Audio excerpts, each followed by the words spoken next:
பெரிதொரு வினாத்தால் பூங்கா பெயர்ச்சொல்லுடைய வகை அறியன்னு கேட்டிருக்காங்க. பூவால் ஆகிய சோலை, அது ஒரு இடப்பெயர் இல்லையா? பூவால் ஆகிய சோலைங்கிற ஒரு இடப்பெயர். நீளம் பெயர்ச்சொல்லுடைய வகை அறியன்னு கேட்டிருக்காங்க.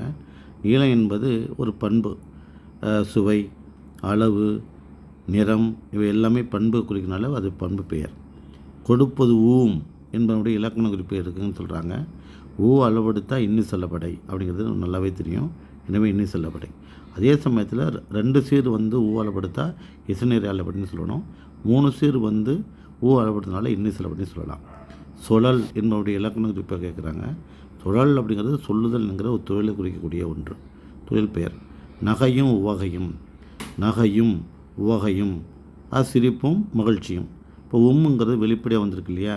உம்மு வெளிப்படையாக வந்தால் எண்ணுமை, உம்மும் மறைஞ்சு வந்துச்சுன்னா உண்மை தொகை. இப்போ நகையும் உவகையினும் வெளிப்படை வந்தனால எண்ணுமை, நகை உவகைன்னு வந்தால் உண்மை தொகைனுங்கிறோம். இப்போ நகையும் உவகையினும் வெளிப்படை வந்ததுனால அது எண்ணுமை. ஒரு ஈ என்பதனுடைய இலக்கண குறிப்பு இருக்குன்னா, ஈ அளப்படுத்தாவே சொல்லி செல்லப்படை, ஊ அளப்படுத்தா இன்னி செல்லப்படை.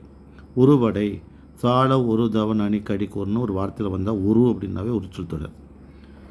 ஏன்னா சால ஒரு தவன் அணி கழிக்கூர் இதெல்லாம் உரிச்சொல் தொடர், மிகுதி அப்படின்னு அர்த்தம் இதுக்கு எல்லாம்.